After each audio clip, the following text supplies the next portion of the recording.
자, 5번 풀이 시작해 보도록 할게요.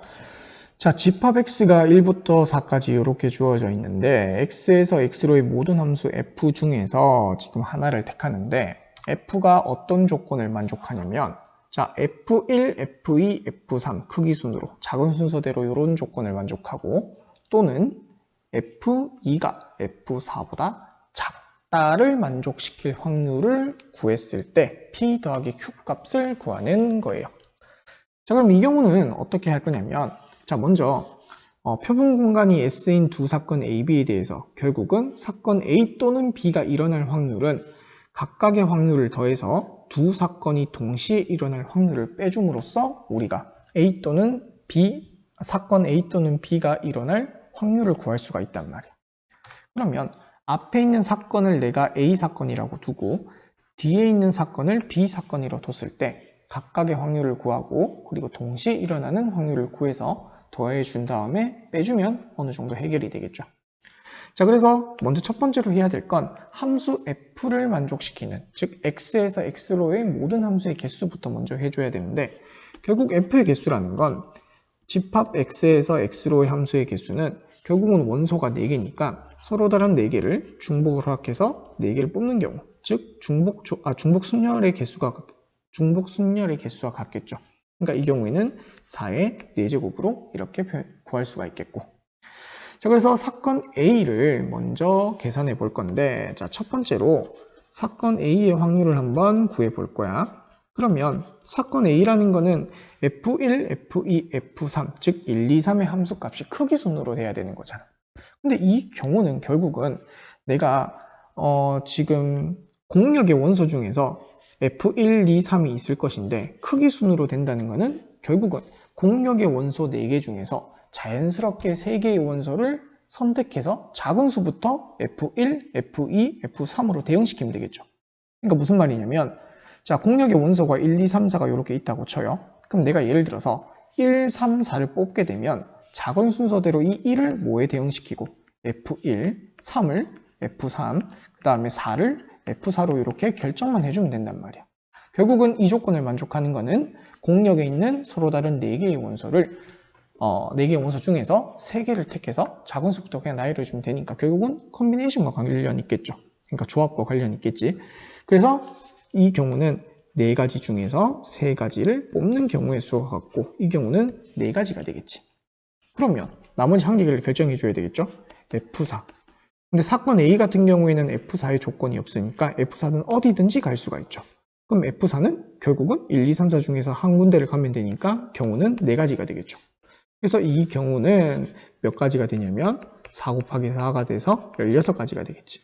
그러면 확률 PA라는 것은 어떻게 된다? 전체 경우의 수 4의 4제곱분의 이 사건 A를 만족시키는 경우의 수가 지금 16가지니까 이 경우는 몇 분의 몇이다? 16분의 1이다. 이렇게 구할 수가 있겠죠. 자, 그 다음 사건 B의 확률을 먼저 사건 B의 확률을 구할 건데 자, 사건 B라는 건 지금 F2가 F4보다 작은 경우예요. 그러면 1번과 마찬가지로 역시나 공역의 원소 4개 중에서 몇 개를 택하는 경우와 같다. 결국은 2개를 택해서 작은 수를 차례로 F2와 그 다음 수를 F4에다가 대응시키면 이 조건을 만족시키겠죠. 그러니까 결국은 4가지 중에서 몇 가지를, 2가지를 뽑는 경우니까 이 경우는 계산하게 되면 어떻게 된다? 얘는 6가지가 나오겠지. 근데 사건 B에서는 F1과 F3에 대한 조건은 없으니까 아무데나 가면 되겠죠.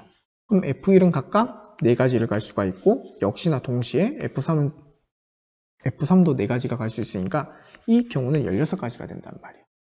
그 말은 결국은 사건 B를 만족시키는 사건 B의 경우의 수는 6 곱하기 16이 되니까 우리가 구하고자 하는 사건 B의 확률은 결국은 전체 경우의 수 4의 4제곱분의 6 곱하기 16을 계산해주면 되겠죠.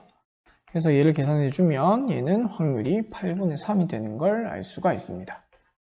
자, 그러면 지금 1번에서 우리가 뭘 구했냐면 PA, 즉 사건 A가 일어날 확률을 구했고 2번에서는 사건 B가 일어날 확률을 구했으니까 결국은 마지막 3번에서는 뭐를 구해주면 된다?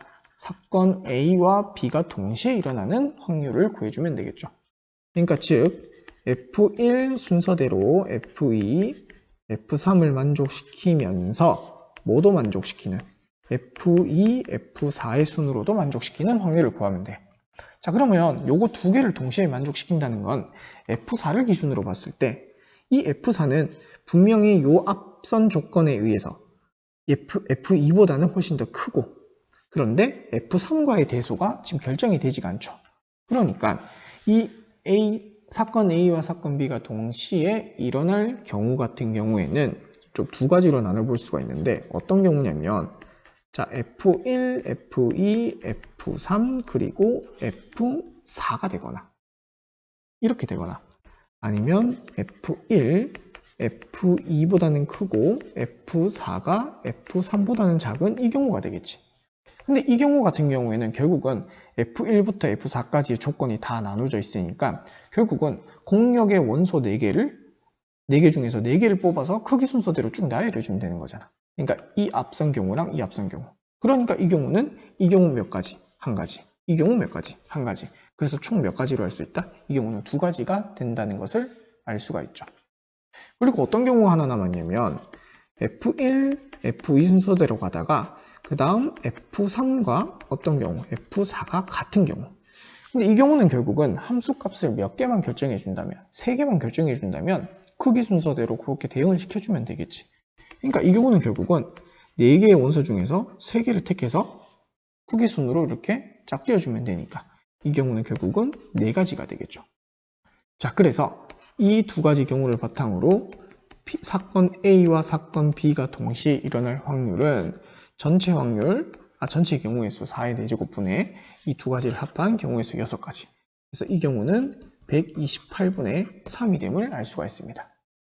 자, 그래서 우리가 구하고자 하는 거는 결국은 사건 A 또는 사건 B가 일어날 확률은 사건 A의 확률과 사건 B의 확률에서 사건 A, B가 동시에 일어날 확률을 빼는 거니까 사건 A가 일어날 확률은 16분의 1이고 더하기 사건 B는 8분의 3, 그 다음 사건 C는 128분의 3. 이거를 계산해 주면 되겠죠. 그래서 얘를 계산하게 되면 이 확률은 128분의 53이 돼서 결국은 P가 얼마다?